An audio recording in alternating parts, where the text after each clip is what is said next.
Mas assim, no Wolfsburgo, mesmo não sendo esse top clube da Europa, por ser um clube médio do futebol alemão, de ser um clube que não briga todo ano pela Bundesliga, com uma vez ou outra joga a Champions League, eu conquistei tudo ali que eu imaginaria só conquistar num clube grande. O maior perrengue como jogador você passou na Alemanha? Perrengue real, não é assim, não falo a língua, alguma coisa assim, tensa. Teve um dia que eu desmaiei na montanha. Como eu passei assim? mal. Aí ficou um silêncio, de repente a gritaria. Aí todo mundo saiu correndo assim, aí eu já comecei a chorar Não, caramba, eu vou pra Copa do Mundo, velho. Grafite nunca derrubou o treinador. Eu nunca. Nunca. Mas jogador derruba treinador. Derruba, né? Jogadores. Jogador não. Hoje o nosso bate-papo é com um centroavante que jogou muita bola e viveu absolutamente de tudo no futebol. Teve rebaixamento, polêmica, teve idolatria no Brasil e na Europa, teve seleção brasileira e até Copa do Mundo. E depois que ele se aposentou, ele também mostrou que é craque nos comentários.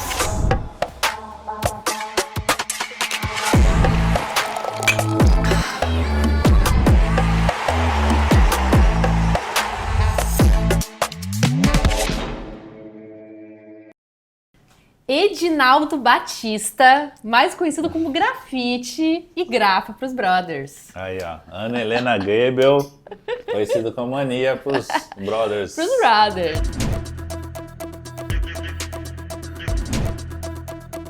Tudo bem? Cara, Edinaldo, eu não sabia que esse nome era Edinaldo. Muita gente me Descobri no chama de Wikipédia. Edinaldo. O ruim de ser famoso, às vezes, é isso, o Wikipédia entrega. Ele vai entregando idade, entendeu? Entrega tudo. Entrega né? várias coisas ali. Mas é maneiro. Edinaldo Batista Libânio. Começo de carreira era Dina, né? Conta, como que começou? Como virou o grafite? Como que era lá no início? Rapaz, grafite virou lá no ano 2000, quando eu fui na Matonense. Final do ano 2000 que eu fui fazer um teste na Matonense. E aí tinha muitos jogadores fazendo teste e o Estevão Soares, treinador da época, não sabia o nome de jogadores. Aí me chamou de grafite. Eu falei, não, professor. Ele inventou do além. Na hora, porque ele jogou com um cara que era parecido comigo. Na época eu sempre tive essa altura. Na época eu tinha essa altura, só que eu era muito magro. Eu pesava 79 quilos, pra você entender. Hoje eu peso 102. Jogava com 90... Tá zoando, você pesa 102? 102, eu jogava Caraca. com 94, 92, 94. E aí mal ganhei muita massa muscular depois que eu fui pra Europa. Que é normal. E aí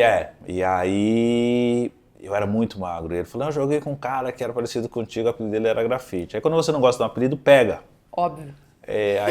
Aí eu relutei no começo. Falei, professor, mas não é Grafite, né? Ele falou, como é que é o seu nome? Eu falei, Edinaldo. Ele, tem apelido não? Eu falei, Dina. Aí ele falou, Dina é meigo, hein? Vai vingar não. Dina é meigo, é maravilhoso. Aí pegou Grafite. Aí passou os dias, eu fui fazendo o teste, eu passei no teste. Aí quando eu fui assinar contrato com o presidente Matonense com o Gali, minha camisa veio 18 Grafite. Aí eu Mas eu falei, putz, presidente, já era. meu nome não é Grafite, é só um apelido. E ele falou, não, Grafite vai vingar, Grafite é um nome marcante. Acredita em mim, vai vingar. E você tá assinando um contrato. Eu falei, tá bom então não tem problema não, tá doido pra assinar o contrato. Ele estava certo. E o mais louco também da tua carreira, do início da tua carreira na Grafite, é que você realmente vira profissional muito mais tarde, né? 22 anos. 22 anos. Pensa, hoje em dia, um jogador virar profissional com 22 anos, né? Já era. Ontem eu tava na TV e estávamos falando do Bitelo, que o Bitelo foi vendido, né? 24 anos e não lembro quem tava comigo comentou. Não, e já tá velho já pra Europa. Eu falei, velho, 24 anos pra Europa? Você foi com quantos pra Europa? Eu fui com 28, quase 29 em 2006. E aí ele, não, mas tá velho já pro padrão europeu hoje, os meninos apareceram com 14, 15, 16 anos. Eu falei, eu tava na pelada do Benício ontem no campeonatinho dele, tem 7 anos, talvez devia ter até empresário lá já, porque hoje em dia é muito... E eu fui assim, autodidata, né, e no começo de carreira eu tive muita dificuldade, né, que eu não fui moldado assim no futebol de várzea.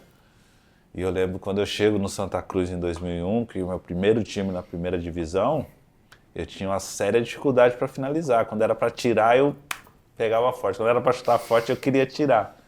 E aí eu perdia muitos gols. Era a escolinha, né? Que todo mundo aprende na escolinha. Você teve escolinha? Não assim? tive, não teve? Fui assim, na Vaz, jogando futebol de salão, futebol de campo.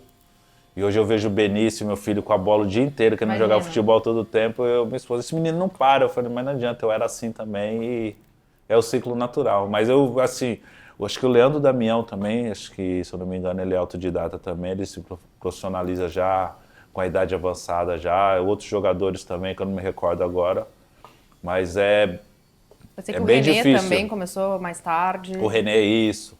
René é gente boa demais, René é... Resenha. Enfrentei ele algumas vezes, ele no esporte, no Santa Cruz. René é da resenha. Mas você teve um início muito difícil de vida, né, Grafite? Assim, por muito pouco você não desiste desse teu sonho de ser jogador, né? Eu já estava desistindo, né? Em 2000, quando eles montam o Campo Limpo, que na época era o time do Vampeta e do Edilson e do seu Heleno, que foi o cara que me descobriu. Eles montaram a equipe lá em Campo Limpo Paulista, cidade onde eu morava. E isso no ano 2000, mas 99, 98, 97 eu já tinha passado por Ponte, Guarani, Juventus, Nacional da capital, fazendo testes. Um dia vendendo saco de lixo, estava tendo um teste lá no Guarani, eu parei de vender. Saco de lixo? Eu vendi saco de lixo desde os 14 até os 21 anos, 22, né? Quando eu tive que parar de vender saco de lixo para jogar o futebol profissional, lá no Campo Limpo. E aí eu já havia feito teste no Paulista de Jundiaí e normalmente eu passava nos testes. Só que aí, naquela época você passava nos testes, o pessoal sempre vinha com história, a gente precisa de mais um tempo para avaliar você melhor. E eu não podia. Eu podia parar no máximo 4, 5 dias. Aí eu fiquei uma semana lá no Paulista, fiz todos os testes, o cara que me levou lá me viu jogando na várzea. E eu lembro que chegou na segunda semana, foi o clube que eu fiquei mais tempo, 10 dias. Aí a gente não vai poder ficar contigo, porque a gente queria avaliar mais tempo. Falei, eu não posso. Depois eu vim descobrir que o cara que me levou lá na época pediu 30 mil para me ficar lá. E os caras não quis pagar 30 mil. Isso em 2000. Em 2005 eu fui jogar com o São Paulo lá, contra o Paulista.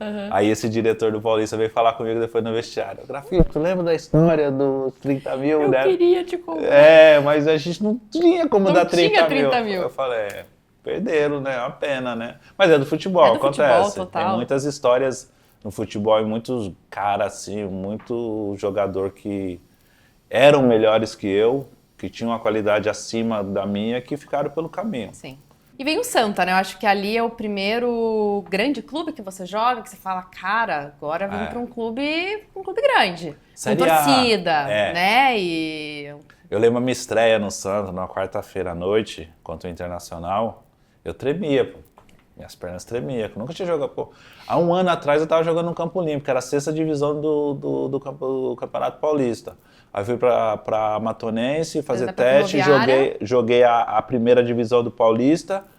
Fiz um curto tempo na Ferroviária, 3 meses de Ferroviária, onde eu joguei 12 jogos, marquei 8 gols e foi assim, muita coisa. E aí que o Santa A partir dali que eu fui apesar que eu fui pro Santa meio empurrado, depois eu vou contar essa história pra você. Já conta pra nós. E aí eu chego no Santa Cruz, assim. Tem um jogo com o Grêmio em Porto Alegre, onde eu acabo com o jogo e ali acho que o Grêmio fecha a minha contratação. Eu sou vendido, a maior venda da história do Santa Cruz na época.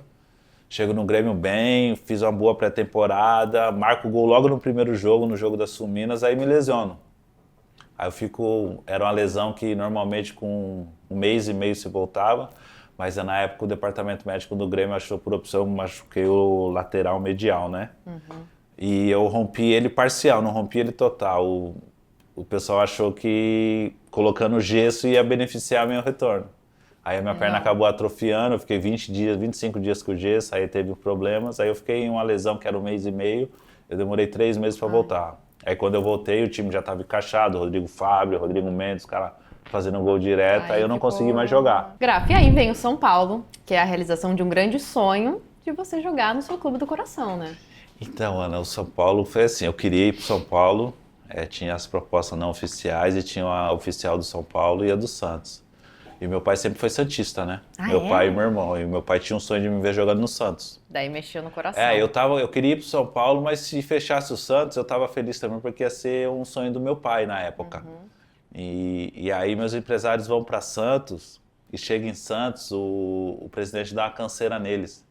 Deixa eles 2 horas esperando na sala, eles pegam, se revoltam e sobem para São Paulo. Vamos pro São Paulo agora. E me ligaram, aqui no Santos os caras tá de sacanagem aqui, a gente tá indo para São Paulo. Eu falei, beleza, tal. Aí fechou com o Juvenal Juventus. Aí eu chego no São Paulo, aqueles anos sem ganhar títulos, né, desde 92, 93. E a gente chega na final da Libertadores 2000, na semifinal da Libertadores 2004, perde para o Once Caldas, que vinha ser campeão. Aí tem uns momentos de estabilidade. Pô, do São Paulo aconteceu de tudo, né, cara? Eu acho que ali você viveu tudo.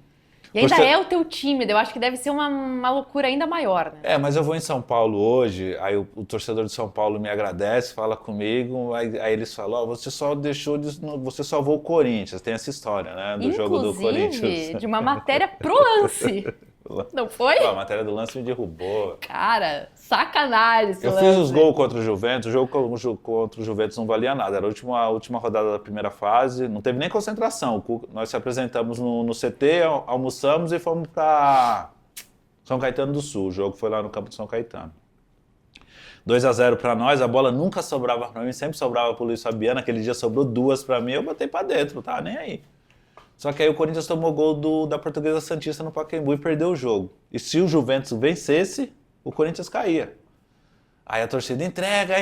Eu falei, fala com os caras lá atrás, com o Fabão, com o Lugano. Mas não existe também, né, gente?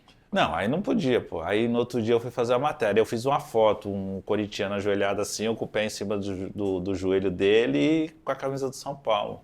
E aquilo, a foto que complicou, eu acho. Aí caiu na torcida do São Paulo, caiu mal a foto. Aí no jogo seguinte, a gente 2-0 pro São Caetano, a gente eliminado do Paulista, torcida pegando no meu pé, aí ficou aquele negócio e tal. Então São Paulo assim foi um turbilhão de coisas, mas veio também 2005, campeão paulista, campeão da Libertadores, a confiança do Autuori, onde eu me recupero em 4 meses e 28 dias da lesão no joelho, jogo a reta final do Campeonato Brasileiro, vou pro Mundial, entro nos jogos.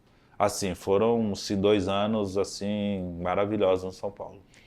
O Autuori é um cara que você pode falar assim, que fez a diferença na tua carreira, assim, se você para e pensa assim, de grandes mestres que você teve, grandes treinadores, ele tá ali entre um dos principais, assim. O Autuori, ele me ajudou muito. O Autuori, quando chega no São Paulo, quando o Leão sai e vai pro Japão, o Autuori chega e me dá muita confiança e ele lamenta muito a minha lesão. Eu era assim, um dos melhores jogadores de atividades no Brasil naquela época. Ele confia em mim de eu voltar para o Mundial, me leva para o Mundial. Mas tem outros treinadores também que eu sou muito grato. Depois, na sequência, eu trabalhei com ele no Atlético Paranaense. O Muricy foi um cara que me ajudou muito naquela sequência que eu falei para você no começo da entrevista. Ele é unanimidade, né? Assim, no Santa Cruz, que quando ele chega no Santa Cruz, naquele ano que eu estou no Santa Cruz, que eu perdia muitos gols, o comentário geral era que, pô, o Negão corre, o Negão tem muita vontade, só que ele perde muito gol. Quando o Muricy chega no Santa Cruz, há uma lista de dispensa no Santa Cruz e meu nome está na lista. E quando ele chega lá com a diretoria, a gente vai dispensar alguns jogadores, vai tentar abrir espaço para trazer outros. O Muricy pede para ver a lista. E quando ele vê meu nome na lista, ele fala, não, o Grafite não, meu time é o Negão e mais 10. Não, mas ele perde muito gol, a torcida tá pegando no pé dele. Ele falou, não se preocupa não que eu recupero o Negão. Então o Muricy foi muito importante para mim na minha vida, eu sou grato a ele, trabalhei com ele no São Paulo também.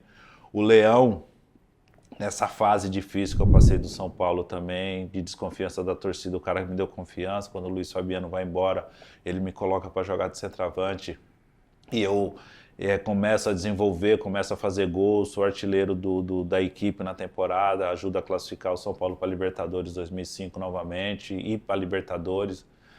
Então são treinadores assim, o Leão, o Muricy, o Autuori, assim, o Cuca no Goiás. Quando eu volto da Coreia para o Goiás, o Cuca me dá confiança, depois a gente trabalha no São Paulo junto.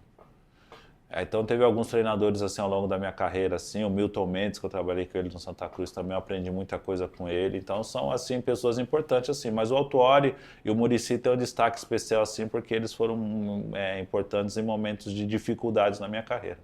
E o que acontece ali, né, em 2005 com o De Sábato, Grafite, eu acho uma coisa assim, já faz tanto tempo.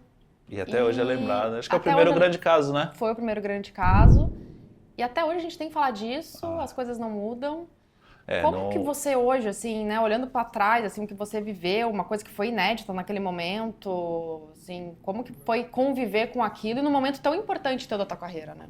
Então, num momento, é um momento muito difícil, né? Porque após aquele episódio, né, tem a lesão. 15 dias antes nós havíamos jogado em Quilmes. E eu troquei camisa com o De Sábato. Foi um jogo mais difícil, mais complicado, que era um estádio acanhado. o alambrado era perto, assim, nós vencemos por 2-1, empatamos 2-2, eu lembro que eu marquei o segundo gol, o Tardelli marcou um, eu marquei um outro gol. E naquela semana se falou muito sobre aquilo, do racismo que sofremos lá, que jogaram banana no campo, casca de banana, um monte de coisa. E no jogo da volta, quando eu sou expulso, eu vou pro vestiário, um dirigente de São Paulo desce, me passa o telefone e eu falo com o Juvenal. O Juvenal me fala, o que aconteceu? Eu falo, fui expulso. Ele falou, eu sei que você foi expulso, alguma coisa e tal. E o que aconteceu? Eu falei, não, ele me chamou de negro de merda, eu peguei e empurrei a cabeça dele, que a minha treta era com o lateral, que eu tinha feito uma falta mais dura, e o lateral veio pra cima de mim, eu já empurrei ele, o De Sábato veio e me chamou de negro de merda assim na minha frente, eu peguei e empurrei a cara dele, assim, ele se joga no chão e tal, aí os dois são expulsos, aí eu expliquei, ele falou, tá, esfria a cabeça aí, fica de boa, aí acabou o primeiro tempo, os caras desceram, eu fiquei lá esperando, quando o pessoal subiu, eu falei, vou tomar banho. Aí tomei banho e tem uma TV lá, tinha uma TV no estádio do Morumbi, onde só tinha o vídeo, não tinha áudio na TV. Aí eu conseguia ver o jogo. E na transmissão da Globo, o Galvão e o Casagrande, eles estavam falando, isso não pode acontecer, isso é racismo, o que ele falou, aquela coisa e tal, e foi Mas desenvolvendo. você não chegou a falar nada, tipo... Não, eu não estava sabendo o que estava acontecendo na transmissão, que eu não estava ouvindo. Você não estava entendendo o tamanho do que era que estava Não. acontecendo. Aí eu estava no vestiário, eu tomei banho, estava pronto para ir embora, só que o jogo do São Paulo estava complicado, estava 2-1 para nós, o jogo acabou 3-2, e eu tinha que esperar o resultado do sorteio do doping, que eu não podia ir embora. Aí quando teve o sorteio do doping, estava 30 minutos, aí o jogo do São Paulo estava ruim, eu falei, vou esperar até os 40, que é o tempo de 40 minutos, em 5 minutos eu saio, chego ligo para a Grace, ela desce, a gente pega o carro, eu não pego o trânsito, enquanto torcedor, imprensa, nada, e vou embora. Tava com o plano perfeito. Aí quando deu 40 minutos, que eu tô subindo a escada, saindo, já fui no vestiário do Morumbi, tem uma escadinha assim para sair, a área de aquecimento, não sei como é que tá hoje, tem uma área de aquecimento, o vestiário, e a escadinha, tu sai, a sala de imprensa, onde tá os ônibus, quando eu tô subindo, o Nico vem descendo, o advogado, o delegado. Grafite, tu vai onde? Eu falei, eu tô indo pra casa. Ele falou, não, tu vai ter que ir pra delegacia que eu vou lá em cima prender esse cara. Ele não pode fazer isso que ele tá fazendo aqui, que esse cara não pode fazer isso que ele fez aqui hoje não. Tá bom, se é o delegado, eu vou falar não pro delegado. Né? Aí quando nós chegamos na delegacia, eu expliquei tudo o que aconteceu, e daqui a pouco chegou o De Sábado com mais 2 jogadores, mais uns 3 membros da comissão, eles ficaram ali, sentados ali. Ali vocês nem conversam? Não, eles ficaram no canto deles, estava eu, minha esposa, minha sogra e um amigo meu, que estava conosco no jogo. Eles dando risada, falando, achando que não ia dar nada, minha esposa passou para ir no banheiro, eles mexeram, eles não estavam nem aí, eles estavam achando que ia... Aí eu falei, não, ele me chamou de negro de merda e tal, tu quer prestar queixa? Não, eu vou prestar queixa então, tal, tô aqui e tal. Pronto, aí virou aquele... Hoje, Ana, se fosse hoje, eu teria a mesma atitude, eu prestaria queixa, só que eu levaria o caso adiante. Eu não levei o caso adiante. Quando completou 6 meses que eu tinha que prestar queixa-crime para levar o caso adiante, eu não quis prestar porque aquilo, para mim particularmente, não estava sendo bom. Só que eu só pensei em mim. Eu pensei na minha família, na minha filha, que às vezes chegava da escola chorando, porque outras crianças falavam, filha do grafite e tal, cuidado para falar com ela, não pode falar assim agora, senão vai ser presa, aquela coisa. Então ela chegava chorando em casa sobre isso. Aquele movimento todo que estava ao meu lado, tinha muita gente a favor, mas tinha muita gente contra, muita gente falando muita besteira. Aquilo tudo era novo. E param de falar do grafite jogador, dos gols que você marca para falar de racismo. Aí não falavam mais da minha lesão, não falavam mais dos gols que eu havia perdido, que eu deixava... Que na sequência teve alguns jogos ainda, o pessoal não falava muito dos gols que eu fazia, eu deixava de fazer, aí teve a lesão. Aí aquele monte de gente que estava, de repente eu virei o Martin da luta contra o racismo, mas de repente aquele monte de gente que estava do lado foi saindo aos poucos. E você vai ficando sozinho. Eu falei, eu não vou levar adiante uma luta que eu estou sozinho, está sendo prejudicial para mim, para minha carreira. Naquela época não tinha redes sociais como tem hoje, não reverberava como não era, bem diferente. E eu me arrependo por conta disso, de não ter levado adiante. E dali você vai pro Le Mans. Eu vou para a França. Eu acho que no momento até bom, assim, né? Pra você sai daquele foco. Foi bom. Pra mim, particularmente, né? assim, na família, foi muito bom, assim, um clube pequenininho do futebol francês, onde eu tive muita dificuldade, que eu saí do São Paulo, um clube gigante, onde eu tinha tudo, estrutura, chego num clube onde O vestiário, assim, o escritório é um container, o vestiário são 3 containers. Não é aquele sonho da Europa, né? Não é um pouco aquela coisa, um pouco diferente. diferente. Onde eu tinha que cuidar do meu material de treino, do meu material de jogo, tinha que carregar a chuteira. Eu falei, não, peraí, tá tudo errado aqui, tem alguma coisa errada. E assim, aí Grace segura a barra legal, que com um mês e meio lá... Se não é a família ali de dar aquela não, peraí, vem aqui. Eu falei, não, quero voltar pro Brasil, quero ficar aqui não, é totalmente diferente do que falaram, frio, o idioma, meu treinador era ruim demais, meu primeiro treinador era muito ruim, era francês. E é um povo muito frio também, né? A Grace foi fundamental de eu poder, não, peraí, eu vou me adaptar aqui, eu vou aprender essa língua, eu vou me recuperar. Francês. Eu desenrolo um pouco ainda. Mas o alemão mesmo que é bom, né? O alemão eu já esqueci muita coisa. Mas eu tô reativando, né? Que eu tô em contato com o Wolfsburgo novamente, né? Que eu sou embaixador do clube. Eu estive lá há 3 meses atrás. E assim, eu entendo muita coisa, mas quando eu vou responder, eu respondo em inglês, assim, mas umas coisas assim, umas palavras saem. Eles falam muito inglês também, então é tranquilo. Bom, vamos falar então desse capítulo da tua vida, que eu acho que é um dos mais especiais, né? O que você vive ali na Alemanha, no Wolfsburg.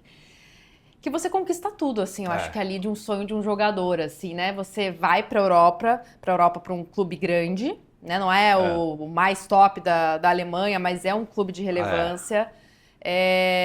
Vive o sonho de ser o artilheiro, de conquistar um campeonato alemão, classifica o time pra Champions, é o jogador da temporada.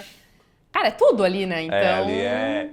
Sabe o que é engraçado, Dani? Eu sempre tive um sonho de jogar num grande clube da Europa. A Inter de Milão, o Milan, Barcelona, Barcelona. Mas assim, no Wolfsburgo, mesmo não sendo esse top clube da Europa, por ser um clube médio do futebol alemão, de ser um clube que não briga todo ano pela Bundesliga, com uma vez ou outra joga a Champions League, eu conquistei tudo ali que eu imaginaria só conquistar num clube grande. Como você falou, eu fui campeão alemão no 2º ano, artilheiro. Eu fui, na história, o 4º jogador estrangeiro a ganhar o jogador do ano, a bola de ouro. Eu tô na história da Bundesliga como um dos gols mais bonitos. Eu e o Edin, que está no Galatasaray agora, se eu não me engano, Fenerbahçe, Galatasaray. O Edin Dzeko, eu e ele somos a dupla que mais marcou gol na história. A gente superou o Gerd Müller e o Uli Hoeneß. Eles tinham 53 gols, nós temos 54. Na temporada campeã eu marquei 28, ele marcou 26. E virou ídolo de um clube desse. Eu conquistei tudo lá. Esse ano eu fui lá a última vez que eu havia ido em Wolfsburgo era 2020. Aí eu fui agora, 2023, assim, não consigo andar na rua, o pessoal me para, pede autógrafo. Eles valorizam bastante, né? Pessoalmente, era muito difícil a Alemanha. Né? Casa do frio, a língua. Não, e o povo alemão é um povo né, bem frio, bem fechado. Apesar que em Wolfsburgo, por ser uma cidade pequena, ser várias cidades ao lado, tinha bastante brasileiros que moravam lá, que trabalhavam na empresa. E muitos brasileiros jogaram também no Wolfsburgo. Isso, na época era eu, Josué e o Caio Bi. Aí depois, no ano seguinte, chegou o Rodrigo Alvim, jogou conosco lá. Depois teve o Heber, que jogou conosco. Depois o Diego veio, o Cícero também. A gente tinha uma legião de muitos brasileiros lá. Só que o dia a dia era complicado, né? Muito frio. Muito frio. Eu peguei menos 25 lá. Meu Deus. Então, quando a gente tinha a oportunidade de vir para o Brasil, que a Bundesliga para em janeiro por conta do frio. Você vem desesperado. A gente vem desesperado. Tanto é que eu não ganho o Puskas por conta disso. Vamos contar essa história maravilhosa.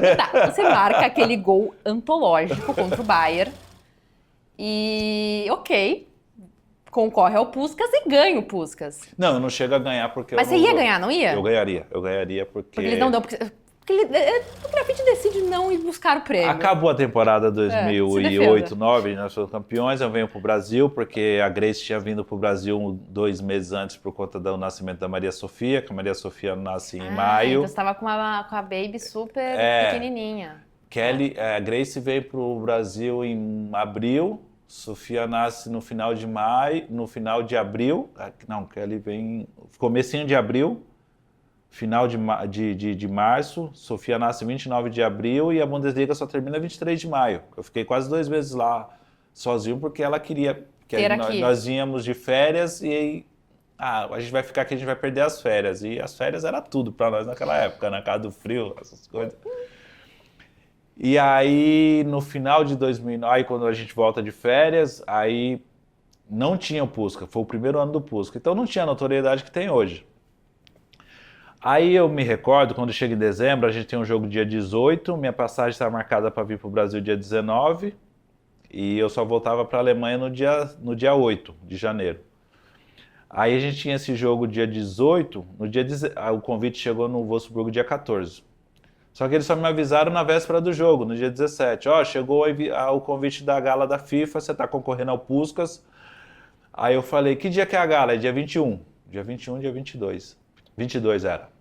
Vai ser aonde? Vai ser vai ser na Suíça. Eu falei, minha passagem está pro dia 19. Então, tem que ver aí, confirmar a presença. Eu falei, vocês vão mandar alguém? Não, se você não for, nós não vamos mandar ninguém, não. Aí eu, tô com a passagem marcada, doido para ir pro Brasil. E não tinha. Eu não vou, não. Não fui.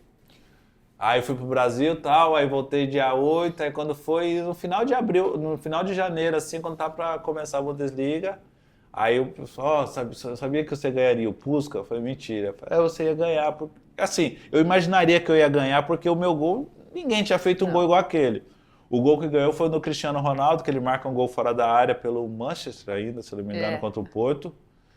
E eles... Porque ele foi, né? Ele foi. Ele estava concorrendo ao melhor jogador do mundo. Ele estava concorrendo, acho que ao melhor do ano também, a bola de ouro. Não sei se estava concorrendo na época. E aí eles não poderiam dar o prêmio para pessoa que não estava lá ou que o clube não mandou ninguém. Aí eu perdi. Aí perdeu. Ia ter o quê? O troféuzinho do Puskás em casa. Não, e o primeiro. Entendeu? O primeiro ia ser... Assim, mas aquelas coisas da vida, né, gente? Decisões que a gente toma. Decisões que no momento era muito importante vir pro Brasil. O maior perrengue como jogador você passou na Alemanha? Rapaz... Teve a... Perrengue real, não é assim, não falo a língua, alguma coisa assim, tensa. Teve o dia que eu desmaiei na montanha. Como eu passei assim? mal. O meu apelido na Alemanha, o pessoal me chamava... É coisa super tranquila. O pessoal me chamava de machine, né? De máquina, que eu era muito forte, né? O treinador gostava muito de mim. O grafite é muito forte, o grafite arrasta os caras. E eu sempre fui um cara que gostei muito de treinar, treinava bem sempre, jogava bem. E com o Magath tinha um treinador que ele é meio... A gente não tinha programação com ele. Acabava o treino de manhã, ele falava, hoje à tarde, ou amanhã de manhã, ou amanhã à tarde. Era assim com ele. A gente não tinha vida fora do clube. E esse dia ele falou assim, à tarde não tem treino, nós vamos sair para tomar um café. Coisa linda, né? Uma pré-temporada, todo mundo cansado, aí todo mundo com o fonezinho, com o iPod, assim, saímos para caminhar. Aí caminhamos 10 minutos, 15 minutos, 20 minutos, daqui a pouco a senhora começou a tirar o fone. Olhar um pro outro, aí chegamos assim, saímos da cidade. Aí quando vimos, chegamos na montanha. Aí começamos a subir a montanha, ficamos assim, começou a caminhada meio-dia e meio, aí já era 3 e pouco, a gente estava subindo a montanha ainda. Meu Deus! Subindo a montanha, caminhando.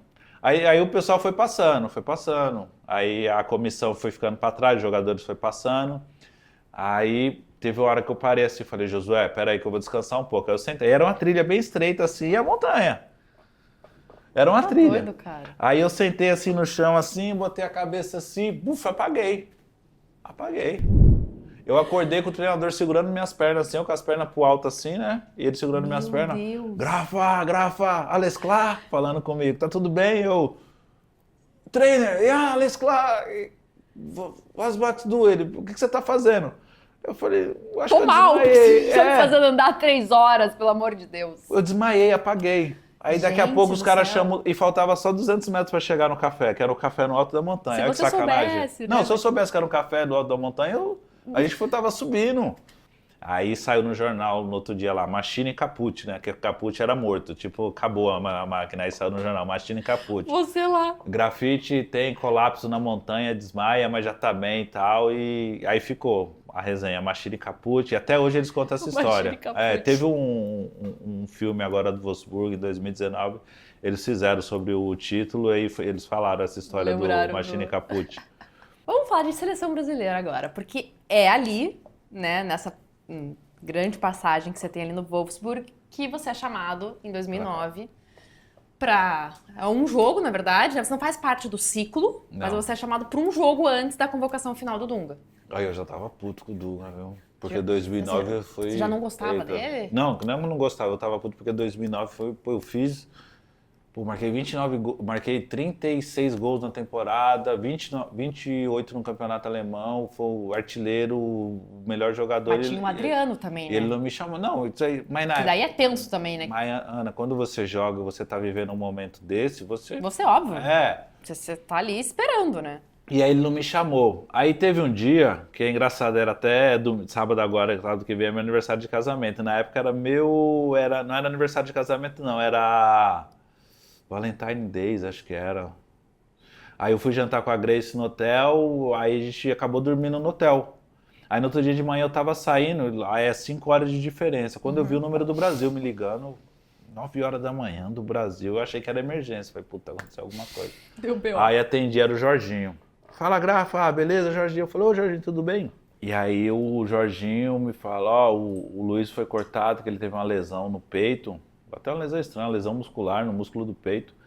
Só que o Wolfsburgo tem o direito de não te liberar porque já expirou a data de liberação. Eu falei, ô Jorginho, não se preocupa com o Wolfsburgo não, que eu me viro com os caras, pode convocar. Então, quando eu fui para a seleção, eu fui sem pressão nenhuma. Eu não fui, o Grafite vai ser testado para ver se ele vai para a Copa. Eu fui porque teve a lesão do Luiz, eles não tinham outra opção para chamar, me chamaram. E quando eu entro no jogo, o Dunga fala assim, ó, entra lá, faz o que você sabe fazer. Eu acho que eu entro na vaga do Adriano, né, do Adriano. Aí eu entro, quase marco um gol, dou um passe de calcanhar pro Robinho fazer o gol. Vai muito bem nesse jogo. E aí ficou o burburinho. E aí tava uma muvuca em casa, meu empresário, meus empresários, assessor, aquela coisa, um monte de gente, amigo. Aí eu falei, eu vou lá pra fora. Eu fui lá pra fora, aceitei, não tava no verão, né, começando o verão, né, tá. Você tinha vida fora de casa nessa época, né, que praticamente 8 meses você não tem vida fora de casa na Alemanha, né. E aí eu sentei no balanço lá das meninas. Aí fica um silêncio, aí quando eu vi 10 pra 5. E no final, atacante, né? Tu demora pra chegar. Mas foi muito rápido, naquela época o Rodrigo Paiva, ele que deu a lista. Né, na CBF, ele que fez a convocação, ele que deu a lista. Aí ficou um silêncio, de repente a gritaria, aí todo mundo saiu correndo assim, aí eu já comecei a chorar, tipo, aí não, caramba, eu vou pra Copa do Mundo, velho. E aí chegou lá, muito é outra história, a Copa do Mundo, a preparação, aí teve muitos problemas, a gente tava falando aqui em off, problema do Dunga com a imprensa, né? aquela...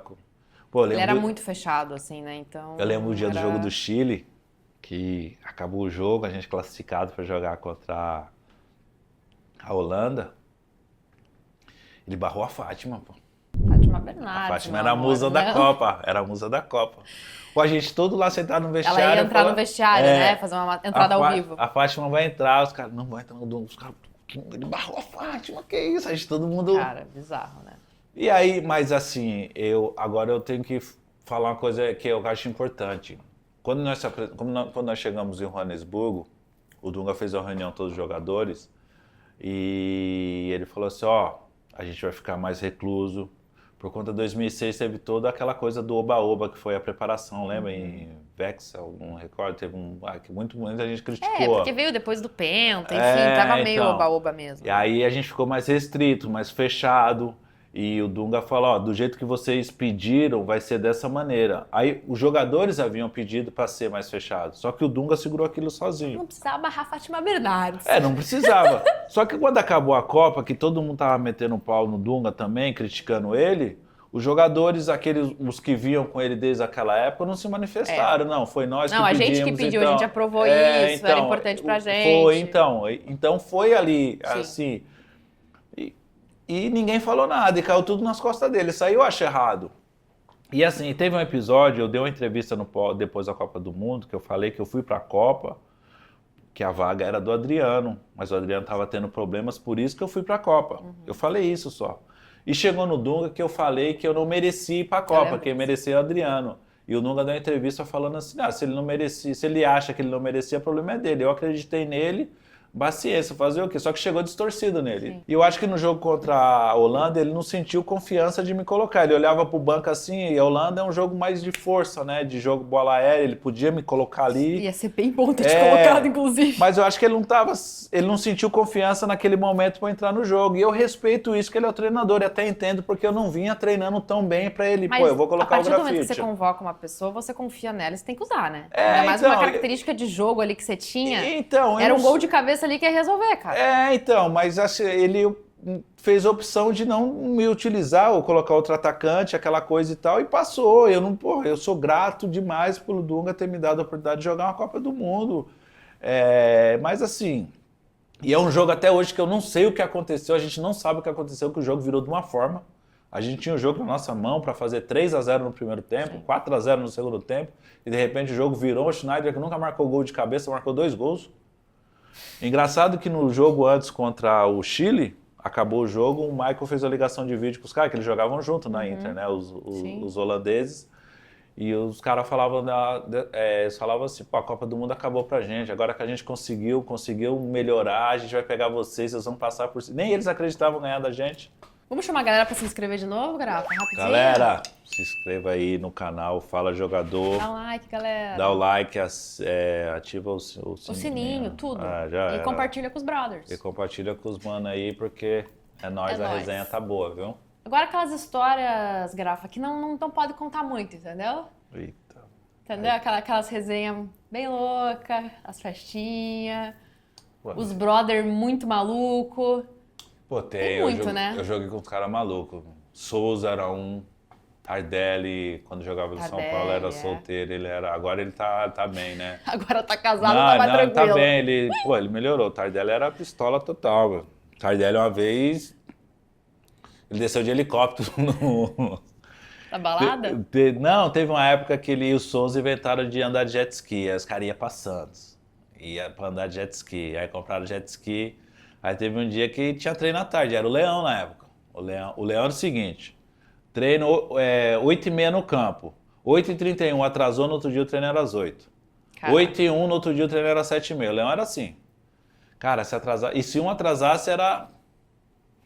Aí eles lá em Santos, quando viram, o horário tava dando quase o horário de treino, era 1h, tinha que estar 2h30 no CT para começar o treino às 3h. E não dava tempo de carro, eles alugam um helicóptero e helicóptero você tem que pedir autorização para pousar, né? Claro. Ele pousa lá no campo do Nacional, pô, do outro lado da avenida ali. Ó, deu uma treta. Sempre foi um cara estiloso, Grafa, que você curte agora a moda, né? É um cara, inclusive, nos bastidores ali da TV, né? Fala. Ó, olha aqui o estilo dessa pessoa. Olha isso. Entendeu? Rapaz, Quando começou? Foi na Europa, né? Foi ali na Alemanha? Não, antes da... Já gostava antes. Pra você ter ideia, 2004, quando eu tava no São Paulo, teve uma vez que eu fiz uma matéria. Tu lembra a época que tinha o Nike Shox? Pô, tu era meu sonho. Tu era pequenininha. O sonho da minha vida era ter Nike Shox. E aí, quando eu fui jogar no São Paulo... Custava R$500, era tipo, hoje em dia, tipo 2 mil, época, sei lá. Mas naquela época eu conhecia 25 de março. No 25 de março era... Era o quê? Cinquentinha? Não, mas aí eu conheci lá na 25 um cara lá das entranhas, lá que tinha... Igual. Que era as réplicas originais. Que era mais caro, já era R$200, era aquela coisa. Cara, Uma vez eu fiz uma matéria em casa com um monte de choques. Tinha 4 molas, 6 molas, 18 12 molas. 12 molas. E aí eu fiz uma matéria no jornal uma vez do São Paulo, mostrando assim, e aquilo repercutiu muito mal, né? O pessoal no clube falou assim, tu não pode ficar ostentando assim, não. Eu falei, mas é tudo falso, o pessoal não sabe, não. Agora a gente tem um quadro novo, que você vai ser o primeiro que vai fazer, entendeu? Sério? Vamos ver se vai dar certo. Pode ser? Pode. Você aceita? O famoso Eu Nunca. Só que hoje tá fazendo com água, bem tranquilo. Podia ser o quê? Uma pinguinha. Que é eu nunca? Eu nunca fiz tal coisa. Aí se você fez, você tem que tomar um gole. Aí, na verdade é shot, mas aqui a gente toma um gole de aguinha, tá bem de boa, aí entendeu? Arrebenta, porque é a primeira vez, aí a gente tá tentando, entendeu? Pode ser? Vai comprometer terceiro. Não, só dentro de campo.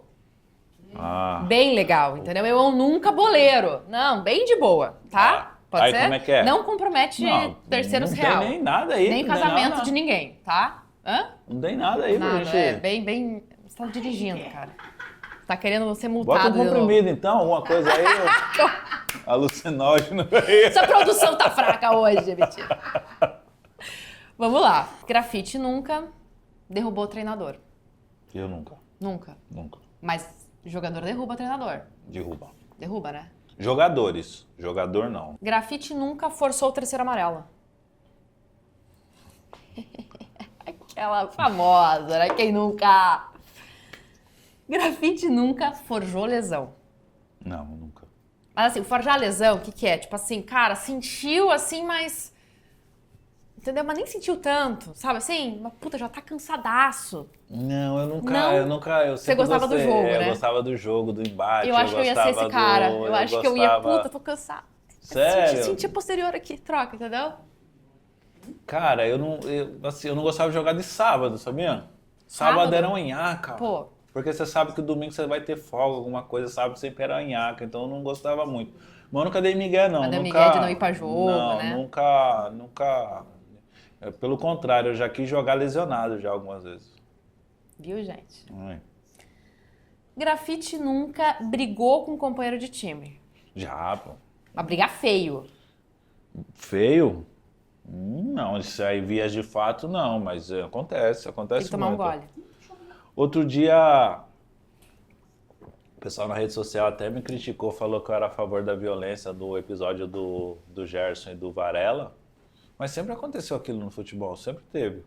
Só que nunca foi exposto da maneira como Sim. foi, né? Mas sempre aconteceu, vestiário, jogador com jogador, jogador No com calor do dirigente, jogo, né? com treinador, mas dentro de vestiário, nunca daquele jeito, mas... o grafite é a favor da violência, eu não sou a favor, mas sempre aconteceu no futebol. Sim. É um esporte de contato, é um esporte onde um vestiário tem 30 cabeças, 11 jogam, é competição, aquela coisa. Eu não sou a favor da violência, mas acontece. Grafite nunca foi treinar virado. Já, vixi. Só com o olho assim, ó. Olho cheio de areia. E torcida pra não passar mal no treino, né? Porque daí você começa a fazer Mas eu os nunca ex- dei migué, não, eu sempre fui. Sempre apareceu, né? Sempre aparecia. Mal Meu aparecia. olho na areia é ali, isso ó, não tô legal hoje, mas vou correr aqui. Vou dar o meu É. máximo. Grafite nunca foi ou fez festa escondido.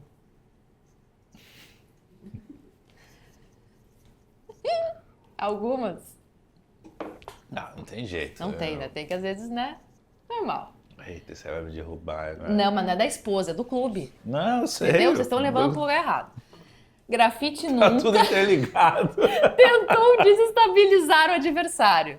Falando umas merda, né? Tipo, falar mal da Já, pô. esposa, Já. da mãe, da não sei o quê. Eu sei que você fez isso, não sei o quê. Sempre existe. Pô. Tem zagueiro que gosta de ficar falando coisa, tem zagueiro que gosta de passar a mão na bunda do cara, tem cara que fica falando, xingando, isso, Lembra que tinha aquilo. umas histórias que os caras ficavam... Antigamente, Lembra? então. Assim, eu não peguei Qual muito que foi, isso, mas cara? antigamente teve. Teve o Rodrigo com o Guerreiro, não foi? Exatamente, Rodrigo com o Com o Guerreiro. Fred? Não, com o Guerreiro. O Guerreiro. Com o Guerreiro, foi. Teve um jogador do Chile também, que fez isso na Copa América, pô. Tá doido, gente. Isso aí não é Com legal, o Cavani. Não, e hoje em dia é cartão vermelho, né? O VAR chama, Sim, né? chama. Grafa, muito obrigada. Obrigado a você. Podia ficar Foi aqui um maneiro. tempão conversando. Tem Você resenha, é tem bastante resenha demais. resenha, mas tem. Mas Gente fina demais. a gente faz uma segunda parte daqui. Fechou, fechou. Vamos fechar e chamar a galera pra se inscrever. Galera, Quero Fala, chamar jogador. mais, fazer essa chamada. Toda sexta-feira, episódio novo, exclusivo, é toda bate-papo. sexta, né? Toda Ô? sexta. Toda sexta. YouTube do Lance. YouTube do Lance, vai lá, ativa o sininho, dá like, manda pros companheiros, marca eu, marca a Ana, marca todo mundo que vai viralizar. É nóis. Beijo, obrigada. Beijo, valeu Aninha, Valeu. valeu.